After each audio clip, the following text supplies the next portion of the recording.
welcome to Custom Amiibo Exhibit, a show where we dive into the Amiibo community and find creations from artists across the world. A custom Amiibo can be anything from a paint modification to a newly sculpted character. I'm your host, Heaven from TCPixel. Let's take a look. In this first episode, Pokemon will be dominant because there are more of the rest of them than the rest of the characters today. So, let's start off simple with a Goggles Pikachu by user INKlings. You can see our Poke friend here has a nice do going on, and a pair of goggles made out of an elastic material so that you can get the true joy of snazzing up your Pikachu. He also has a shiny Pokeball in front of him for whenever you want to return him back to his ball or to the store. Maybe not, maybe so.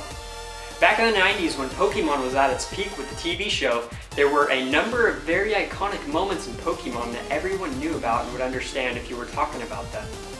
One of those moments and characters was Jigglypuff and her will to sing to just about everybody. Every time she would do that though, she'd put everyone to sleep and think no one was listening. And you know what happens next. She would then go crazy, start drawing on everybody's face. That was awesome back in the 90s. This custom Amiibo by Reddit user Compulsive hits the target right on the spot. The marker, the upset look, the angry symbol, it's all there in this nice form factor of a usable Amiibo. Keeping up with Compulsive's work, we have yet another Pokemon variation, a Gray Greninja. This repaint of the original Greninja Amiibo looks to replicate one of the skins in Super Smash Bros. 4, the gray one in particular. It even adds a little bit of texture to, in my opinion, a basic looking character. Might I add, the lighting and the colors in this photo help sell the new paint job quite well. Amiibo variants seem to be going very far, even as far as Japanese monsters.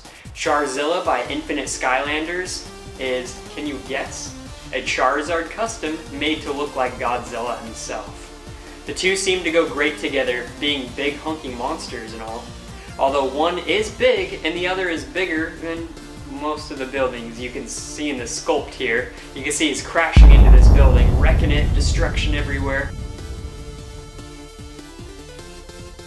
Finishing off the Pokemon customs for the day, we leave off with the Mega Evolution of one of Ash Ketchum's most iconic starters, Charizard X by user Paul's Creation.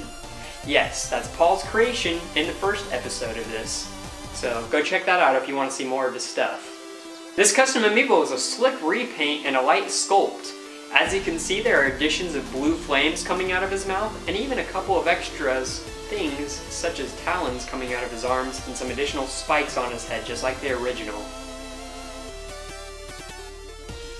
Finally, we are done with Pokemon customs, you may be thinking. Or maybe you want more, who all knows, besides you. Regardless, we're moving on to non-Pokemon characters such as this black and gold Samus by user Custom KT. The stylish black and gold colors really complement each other, along with a decent paint job from its creator. Too bad it isn't an alternate in Smash. It would actually be really fancy for those fancy players. You might see this next custom in an elaborate dinner party with the last. This custom Peach design is quite easy on the eyes and actually a pleasure to look at. Mostly a repaint, you can see that she does have the addition of an onion that doesn't really actually want to be there, as well as a flowery crown. It looks like the artist Luter, or Lutre, had a lot of fun creating this. As mentioned in episode 1 of Amiibo Exhibit, or Amiibo Showcase as it was, I encouraged everyone to make all the different colors of the INKlings from Splatoon. These creations by Radiance 10 are paving the path for an all-colorful Squidfest. As you can see, we have the boy Inkling repainted to a turquoise color from blue, and the girl repainted to pink from orange. The creator took it a step further and repainted the base, added extra sculpts to the characters like a hat on the girl, and even put real ink inside of their ink containers. Now you can have some fun by shaking up your poor Amiibo around to see the liquid gush. So realistic. To end this episode, we have an Amiibo that answers some questions. However, if you are squeamish to blood or gory things, it might be best to just stop this video, like it up and subscribe it up, and I will see you in the next one. I'll give you some time.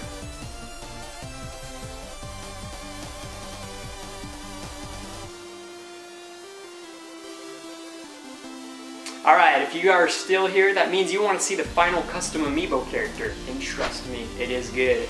Posted by Reddit user Dark Dreamer, we have a maskless Meta Knight. If you have ever wondered in your life what is under that mask, you may now have the answer, although it's certainly a gory one. The bulging eyes, the face lifted off, it's so intricate and detailed it's actually disturbing. Disturbing usually carries a negative connotation, but when I say disturbing to this, I mean disturbingly gross. And good. Take away the shade from his mask and you can see what looks like even with it on. Very cool. Alright guys, that is the end of Amiibo Exhibit episode number 2. Personal thank you to everyone who made a custom Amiibo that has got shown on the show today. Your work will go far, my Amiibos. If you have a custom Amiibo that you want to be on the show, message me on Twitter at @tev_dog and I will consider it for the next episode.